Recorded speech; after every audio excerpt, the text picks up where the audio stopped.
नमस्कार साथियों, मैं अनूप कुमार पांडे, शिक्षा संकाय, केंद्रीय संस्कृत विश्वविद्यालय। साथियों, शिक्षा मनोविज्ञान के व्याख्यान श्रृंखला के चौथे व्याख्यान में आज मैं आप सभी का स्वागत करता हूं। विगत 3 व्याख्यानों में हमने मनोविज्ञान की एक ऐतिहासिक पृष्ठभूमि, मनोविज्ञान का अर्थ और विकास क्रम तथा मनोविज्ञान के क्षेत्र के विषय में चर्चा किया था। अब आज चौथे व्याख्यान से हम मूलतः शिक्षा मनोविज्ञान के में प्रवेश कर रहे हैं और शिक्षा मनोविज्ञान के अर्थ और इसके विकास क्रम और इसकी एक ऐतिहासिक पृष्ठभूमि, कैसे शिक्षा मनोविज्ञान का शुरुआत होता है, इन बिंदुओं पर आपके साथ चर्चा करेंगे। साथियों, जैसा कि हमने जब मनोविज्ञान का विकास क्रम देखा था, समझा था, तो यह देखा कि मनोविज्ञान मानवीय व्यवहार का अध्ययन करने वाला विज्ञान है और इसकी यदि परंपरा को देखें, मनोविज्ञान के विकास परंपरा को, तो दर्शन शास्त्र का ही यह एक हिस्सा हुआ करता था, एक भाग हुआ करता था, जो कि कालांतर में धीरे धीरे जो एक्सपेरिमेंटल होता गया, धीरे धीरे यह प्रायोगिक होता गया और प्रायोगिक होने के साथ साथ प्रयोज्य और प्रयोगकर्ता, इन जब दोनों की भौतिक उपस्थिति की आवश्यकता हुई, अर्थात जिसके ऊपर प्रयोग करना है और जो प्रयोग करना है, तो ऐसी स्थिति में धीरे धीरे यह दर्शन से दूरी बनाता गया। और आधुनिक मनोविज्ञान जो हम पढ़ रहे हैं, यद्यपि हमने भारतीय और पाश्चात्य दोनों ही परिप्रेक्ष्यों की चर्चा अपने प्रथम द्वितीय व्याख्यान में किया, किंतु यहाँ पर यह पाश्चात्य मनोविज्ञान का जो परंपरा है, विकास परंपरा, उसी को आधारित करके आधुनिक शिक्षा शास्त्री या बीएड का पाठ्यक्रम बनाया गया है। इसीलिए हम पाश्चात्य मनोविज्ञान का ही संदर्भ यहाँ ग्रहण कर रहे हैं। इस संदर्भ में यदि देखें तो कई ऐसे जो आधुनिक मनोवैज्ञानिक रहे हैं, शिक्षा शास्त्री रहे हैं, इनमें कुछ प्रमुख लोगों में आएंगे, जैसे स्किनर हैं, जैसे थॉर्नडाइक हैं। इन लोगों का मानना है कि शिक्षा मनोविज्ञान का आरंभ, शुरुआत अरस्तु के समय से ही हुआ है, क्योंकि दुनिया का जो सबसे महान योद्धा था, दुनिया को विश्व विजयी कहलाया सिकंदर, वो स्वयं अरस्तु का शिष्य था और अरस्तु ने उसकी शिक्षा प्रक्रिया में बाल केंद्रित व्यवस्था को स्वीकार किया और जो जैसा वह बनना चाह रहा था, जैसे उसमें गुण थे, उसी प्रकार उन्हीं गुणों के विकास पर ध्यान दिया था और परिणाम दुनिया के सामने आया, विश्व विजयी अलेक्जेंडर सिकंदर कहलाया। तो कहीं न कहीं इन जो शिक्षा शास्त्री या मनोवैज्ञानिक हैं, थॉर्नडाइक जैसे, स्किनर जैसे, इनका मानना उचित भी है, कहना उचित भी है कि शिक्षा मनोविज्ञान का आरंभ भी लगभग आज से 2020 में हम चर्चा कर रहे हैं, लगभग 2400-2500 वर्ष पहले हो चुका है, 2-2.5 हजार साल पहले से चला आ रहा है। किंतु औपचारिक शुरुआत की यदि बात करें तो फिर इसका एक क्रम है, उस क्रम को हम एक बार देखते हैं कि औपचारिक रूप से शिक्षा मनोविज्ञान का आरंभ कैसे। साथियों, शिक्षा मनोविज्ञान वस्तुतः प्रायोगिक मनोविज्ञान है। प्रायोगिक मनोविज्ञान से तात्पर्य यह है कि जो हम कार्य व्यवहार में देखते हैं, उसके आधार पर निर्णय लेने वाला, उस कार्य व्यवहार का विश्लेषण करने वाला और उसके आधार पर निष्कर्ष निकालने वाला जो मनोविज्ञान है, वो है शिक्षा मनोविज्ञान। निश्चय ही मनोविज्ञान के जो मूलभूत सिद्धांत हैं, उन सिद्धांतों का अनुप्रयोग होता है शैक्षिक परिदृश्य में शिक्षा मनोविज्ञान। अब यह प्रश्न उठता है कि पहले जो शिक्षा प्रचलित थी, अर्थात अभी हमने चर्चा किया कि अरस्तु के समय से शुरुआत हो गई, लेकिन इसका जन्म होता है 20वीं शताब्दी में। तो क्या इससे पूर्व जो शिक्षा व्यवस्था थी वह मनोवैज्ञानिक प्रक्रिया पर आधारित नहीं थी? यहाँ पर सामान्यतः हम जानते हैं कि एजुकेशन हुआ या शिक्षा हुआ, शिक्षा का भारत में जो अर्थ लिया, शिक्षा विद्योपादाने धातु है, विद्या के संग्रहण में जो है शिक्षा शब्द का उपयोग किया जाता है। कोई शिक्षा ग्रहण कर रहा है, अर्थात कोई अधिक ज्ञाता व्यक्ति कम जानने वाले व्यक्ति को कुछ बता रहा है, कुछ सूचनाएं दे रहा है, कुछ तथ्य समझा रहा है। यहाँ पर हमेशा ही ज्ञान देने वाले ज्ञाता की महत्ता अत्यधिक रही है और वो जब चाहे जैसा चाहे वैसा बता देता था, पढ़ा देता था। इसीलिए शिक्षा का जो अर्थ है वह भी है कि अंतर्निहित शक्तियों का विकास करना। इस क्रम को अगर देखा जाए, इस परिभाषा को देखा जाए, तो ये जो शिक्षा व्यवस्था पहले प्रचलित थी, अर्थात अध्यापक जो जानता था वो छात्रों को बता देता था। उसमें छात्रों की क्या आवश्यकताएं हैं, छात्र किस प्रकृति के हैं, छात्र क्या जानना चाह रहे हैं, किस अवस्था में क्या जानना चाह रहे हैं, इन चीजों पर बहुत अधिक ध्यान नहीं दिया जाता था। इस क्रम में रूसो का जो है प्रथम नाम आता है। रूसो एक दार्शनिक थे, मूलतः मनोवैज्ञानिक नहीं थे, और 17वीं सदी में ये आते हैं। 17वीं सदी के दार्शनिक होने के नाते इन्होंने प्रकृतिवादी दर्शन को अपनाया। जब आप इनका जीवन चरित्र सामान्यतः पढ़ेंगे तो देखेंगे कि स्वयं ये एक तरह से स्वतंत्र जीवन जीने वाले थे।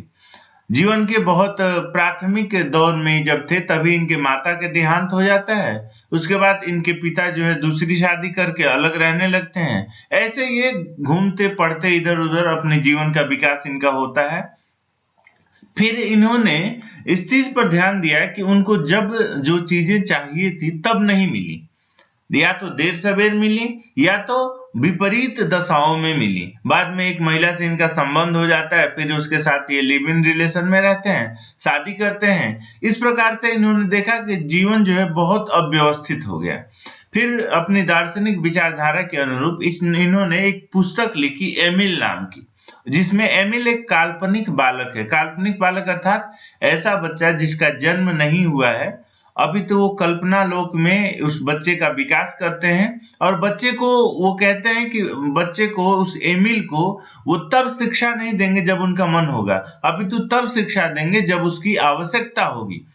उस चीज की शिक्षा देंगे जिसकी उसमें जो है पाने की लालसा हो, जिसमें अभिरुचि हो उसकी, जिसके वह योग्य होगा वही चीजें उसको सिखाएंगे।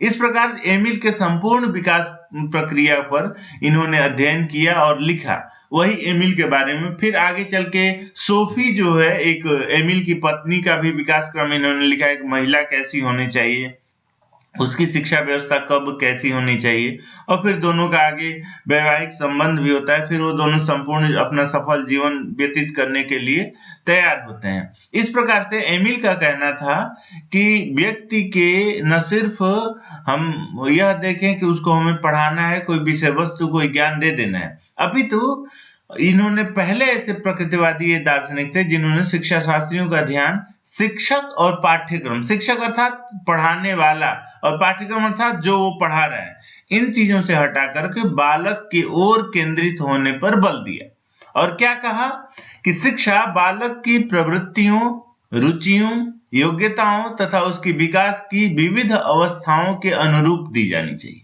इसी का वर्णन इन्होंने एमिल नामक पुस्तक में विधिवत किया है। अब एक चीज हमें ध्यान रखना है, प्रवृत्ति से तात्पर्य ये है बच्चे जिस विशेष विशिष्टता को लेकर के जन्म लिए हैं, उन विशिष्टताओं पर आधारित शिक्षा ही उन व्यक्तियों को, उन बच्चों को दी जाए, न कि सबको एक समान एक ही डंडे से हाँक दिया जाए। दूसरा, उनके रुचियों के अनुसार। व्यक्ति की विशिष्टता अलग है और रुचि का क्षेत्र अलग हो सकता है।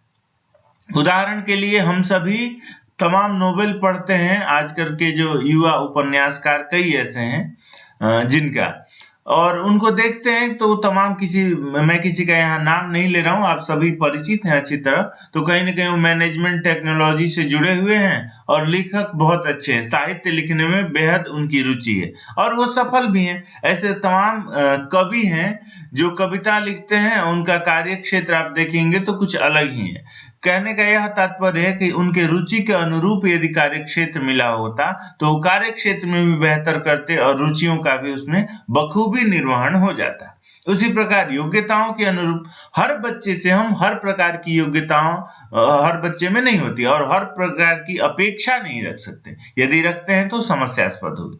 और उसकी विकास अवस्था मानव की मुख्यतः 4 विकास अवस्थाएं हैं। आगे हम इसकी चर्चा करेंगे। शैशवावस्था, बाल्यावस्था, किशोरावस्था और फिर आगे चल के प्रौढ़ावस्था आ जाती है। तो जिस अवस्था में बच्चे हैं, उस विकास अवस्था के अनुरूप ही शिक्षा दी जानी चाहिए। तो देखिए, यद्यपि आगे चल के 20वीं शताब्दी में शिक्षा मनोविज्ञान अपना एक समेकित रूप लेगा। एक जो उसका आज शिक्षा मनोविज्ञान को जिस अर्थ में या जिस परिप्रेक्ष्य में हम समझते हैं, वह परिप्रेक्ष्य, वह अर्थ, वह पृष्ठभूमि 20वीं शताब्दी में जाकर के स्पष्ट होगी। किंतु रूसो ने 17वीं शताब्दी में ही एक तरह से शिक्षा मनोविज्ञान के आंदोलन का सूत्रपात कर दिया और यह कहा कि न केवल शिक्षक या पाठ्यक्रम की तरफ ध्यान दिया जाए, अपितु बच्चों की प्रवृत्तियों, बच्चों की रुचियों, बच्चों की योग्यताओं, उसके विकास अवस्थाओं के अनुरूप उनको शिक्षा दी जानी चाहिए।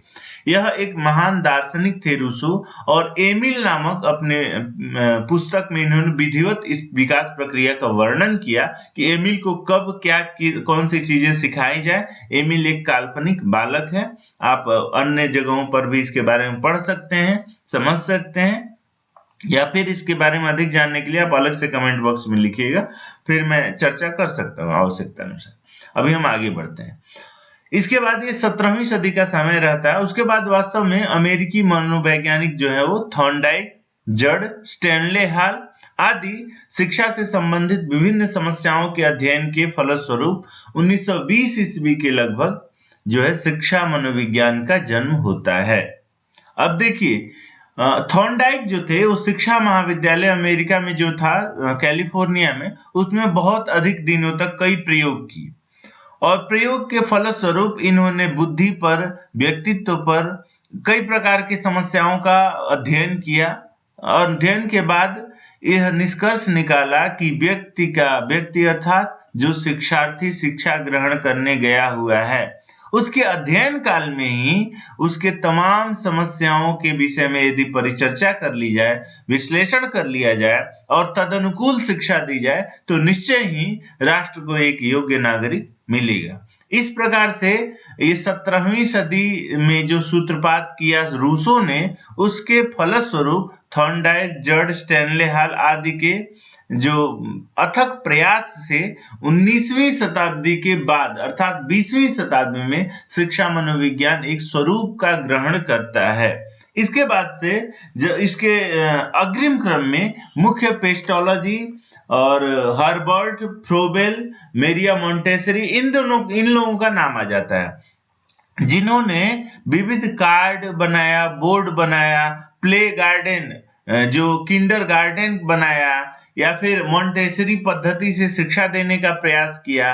तो इन तमाम शिक्षा व्यवस्था में, चाहे किंडरगार्टन व्यवस्था हो, चाहे मोंटेसरी पद्धति हो, चाहे पेस्टोलॉजी का जो अनुप्रयोगात्मक शिक्षण विधि हो, इनमें इन्होंने कहीं न कहीं बच्चों को केंद्र में रख करके उनके अभिरुचि के अनुसार, उनकी इच्छा के अनुसार, उनकी प्रवृत्ति के अनुसार शिक्षा को प्रोत्साहित करने का प्रयास किया और इस प्रकार से 20वीं शताब्दी में जाकर के शिक्षा मनोविज्ञान एक जो आज हमें दिखाई देने वाला स्वरूप है, इस स्वरूप में जन्म ले सका।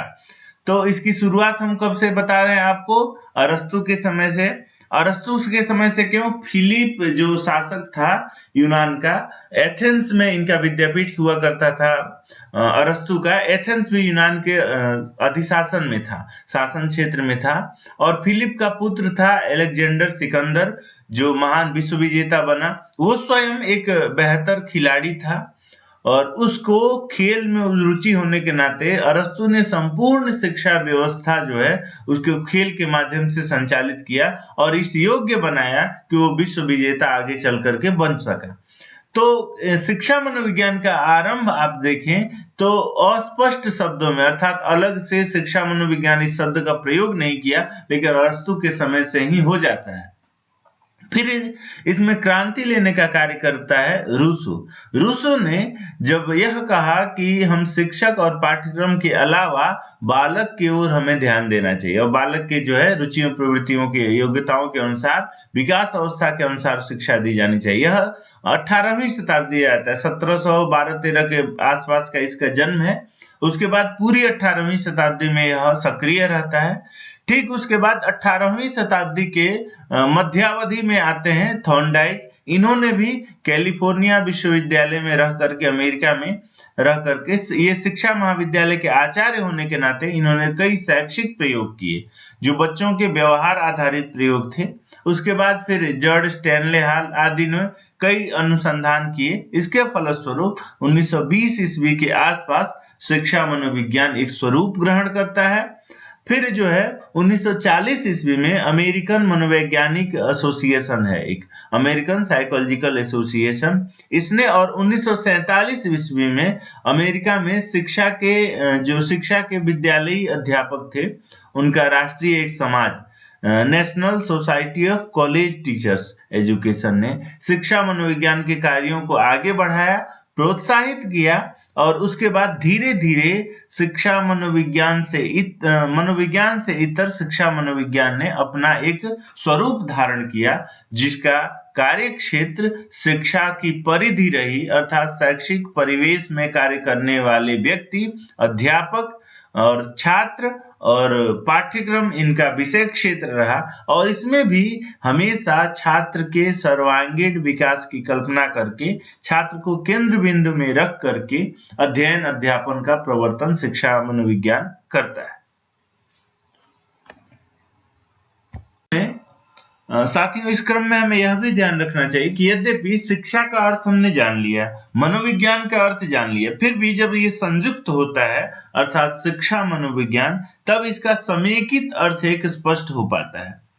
अर्थात शिक्षा का कार्य है व्यक्ति के अंतर्निहित शक्तियों का विकास करना, और मनोविज्ञान ऐसा विज्ञान है जो कि मानव व्यवहार का शैक्षिक परिस्थितियों में अध्ययन करता है। इस प्रकार शिक्षा और मनोविज्ञान इन दोनों का ही कार्य क्षेत्र हो गया बालक का सर्वांगीण विकास करना। इसलिए ये दोनों आपस में मिल करके एक अध्येता शिक्षार्थी का विकास करने का प्रयास करते हैं। यहाँ वही लिखा भी है, मानव के आंतरिक शक्तियों का विकास करना शिक्षा का कार्य है, और विविध मनोवैज्ञानिक सिद्धांतों के आधार पर मानवीय व्यवहार का अध्ययन करना ये मनोविज्ञान का कार्य है। इस प्रकार से सामान्य भाषा में शिक्षा मनोविज्ञान से क्या अर्थ है? शिक्षा के क्षेत्र में मनोवैज्ञानिक सिद्धांतों का प्रयोग करना, अर्थात शैक्षिक प्रक्रिया में मानव व्यवहार का अध्ययन और विश्लेषण करके अपेक्षित सुझाव देने वाला जो विज्ञान है उसको हम मनोविज्ञान कहते हैं। इसका कार्य ही है कि शिक्षार्थी के विविध अवस्थाओं में उसके द्वारा किए जाने वाले व्यवहार, की जाने वाली चेष्टाएं और उसके व्यवहार में होने वाले परिवर्तनों का अध्ययन करता है। अध्ययन के बाद उनका विश्लेषण करता है, विश्लेषण करके निष्कर्ष निकाल करके अग्रिम भावी पीढ़ी को, अध्यापक को, विद्यालय प्रशासन को या संपूर्ण शैक्षिक परिदृश्य को सूचित करता है कि बच्चों की विकास प्रक्रिया में इन बातों का ध्यान रखा जाए, इन विषयों के अध्यापन में इन सिद्धांतों का उपयोग किया, तत्त जो सिद्धांत है उनका उपयोग किया जाए, और किस प्रकार से बच्चे आसानी से बिना किसी दबाव के, बिना किसी अवसाद के, बिना किसी तनाव के शिक्षा ग्रहण कर सके। आज का जो वैश्विक परिदृश्य ही कर लीजिए, और भारत भी इससे अछूता नहीं है। बच्चों पर माता पिता की बच्चों से अत्यंत अपेक्षाएं होती हैं।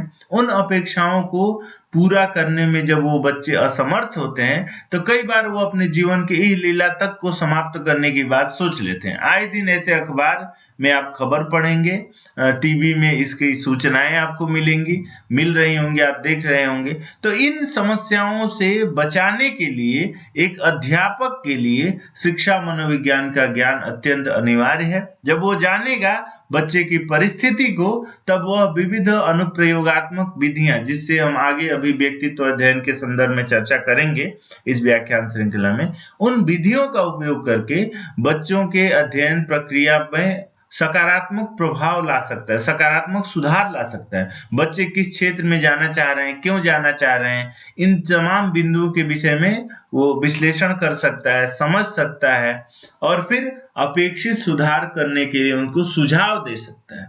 इसलिए शिक्षा मनोविज्ञान की अनिवार्यता एक अध्यापक के लिए है और इस निस्संदेह शिक्षा मनोविज्ञान का ज्ञान किए बिना अध्यापक अपने अध्यापकीय वृत्ति में सफल नहीं हो सकता है। इसीलिए अनिवार्य रूप से शिक्षा शास्त्री या बीएड के पाठ्यक्रम में शिक्षा मनोविज्ञान को स्थान दिया गया है ताकि हर बच्चे के विशिष्ट आवश्यकताओं का ज्ञान अध्यापक को हो सके। साथियों, जिस अर्थ को हमने स्पष्ट किया अर्थात शिक्षा मनोविज्ञान का अर्थ, शिक्षा का अर्थ, फिर मनोविज्ञान का अर्थ, फिर शिक्षा मनोविज्ञान, इसकी पुष्टि के लिए हम शिक्षा मनोविज्ञान के दो परिभाषाओं को लेते हैं। इन परिभाषाओं के आधार पर यह देखेंगे कि जो अर्थ हमने निकाला वो अर्थ सही हुआ या नहीं। तो स्किनर सबसे बहुत बड़े एक शिक्षा मनोवैज्ञानिक रहे हैं और स्किनर ने दरअसल इनकी एसआर थ्योरी एक है, एसआर स्टिमुलस के आधारित रेस्पॉन्स जो है या ऑपरेंट बिहेवियर थ्योरी शिक्षा मनोविज्ञान में आगे आएगा, हम लोग उसको पढ़ेंगे समझेंगे। तो इन्होंने इस तमाम सिद्धांतों के आधार पर शिक्षा मनोविज्ञान को परिभाषित करते हुए लिखा है कि शिक्षा मनोविज्ञान मानवीय व्यवहार का शैक्षिक परिस्थितियों में अध्ययन करता है। इससे भी यह स्पष्ट होता है कि शिक्षा मनोविज्ञान का कार्य ही है मानव के द्वारा अर्थात शिक्षार्थी के द्वारा जो भी शैक्षिक परिस्थितियों में कार्य व्यवहार किया जाता है, जो भी चेष्टाएं की जाती हैं, जो भी प्रवृत्तियां शिक्षार्थी की दिखाई देती हैं, उन प्रवृत्तियों का अध्ययन करने वाला जो विज्ञान है वो है शिक्षा मनोविज्ञान। उसी प्रकार है क्रो एंड क्रो, कहीं कहीं क्रो युगल के नाम से आप इनको पढ़ेंगे, क्योंकि दो क्रो हैं इसलिए क्रो युगल के नाम से इनको जाना जाता है। क्रो युगल का कहना है कि शिक्षा मनोविज्ञान व्यक्ति के जन्म से लेकर वृद्धावस्था तक सीखने के अनुभवों का वर्णन और व्याख्या करता है। स्पष्टतः हमने जो अर्थ निकाला था उसी अर्थ की पुष्टि इस परिभाषा में भी होती है। यह कह रहे हैं कि शिक्षा मनोविज्ञान व्यक्ति के जन्म से लेकर वृद्धावस्था तक। हमने जब रूसो के बारे में चर्चा किया उसने भी इस बात को कहा था कि अवस्था के अनुरूप शिक्षा दी जानी चाहिए। क्रो एंड क्रो क्या कह रहे हैं कि शिक्षा मनोविज्ञान वस्तुतः व्यक्ति के जन्म से लेकर वृद्धावस्था तक वो तमाम अवस्थाओं को ले लिया। सीखने के अनुभवों का, कैसे व्यक्ति सीखता है, किन परिस्थितियों में सीखता है, किन आधारों पर सीखता है, किन जो है उद्दीपकों के आधार पर सीखता है, स्टिमुलस उद्दीपक, इन तमाम सीखने के अनुभवों का वर्णन और व्याख्या करता है शिक्षा मनोविज्ञान। इस प्रकार इन लोगों के परिभाषाओं के आधार पर ही भी यह पुष्टि होती है कि हमने शिक्षा मनोविज्ञान का जो अर्थ निकाला था अर्थात शैक्षिक परिस्थिति में शिक्षार्थी के व्यवहार का अध्ययन, वह अर्थ स्पष्ट है और शिक्षा मनोविज्ञान का यही अर्थ हुआ कि शिक्षा से जुड़े क्षेत्र में कार्य करने वाले शिक्षार्थी को केंद्र बिंदु में रख करके उसके विकास की अवस्था का अध्ययन करने वाला जो विज्ञान है वह है शिक्षा मनोविज्ञान। तो इस प्रकार से हमने आज शिक्षा मनोविज्ञान के एक विकास परंपरा, इसकी ऐतिहासिक पृष्ठभूमि, भौगोलिक पृष्ठभूमि और इसका अर्थ तथा परिभाषाओं को जानने का प्रयास किया। अब अग्रिम व्याख्यान में फिर हम आपसे इसके अग्रिम 5वें व्याख्यान में नए बिंदु के साथ फिर मिलेंगे। तब तक आपको अगर इनमें कोई संदेह होता है या कुछ आपको लगता है इन बिंदु पर चर्चा करनी चाहिए तो आप कमेंट बॉक्स में लिख करके हमें निश्चय ही बताएंगे ताकि हम अग्रिम व्याख्यान में उसकी चर्चा करते हुए फिर आगे बढ़ें। और तब तक के लिए आप सभी का बहुत बहुत धन्यवाद। फिर अगले व्याख्यान में इस क्रम को आगे बढ़ाते हुए हम आपके साथ साक्षात्कार करेंगे। धन्यवाद सर।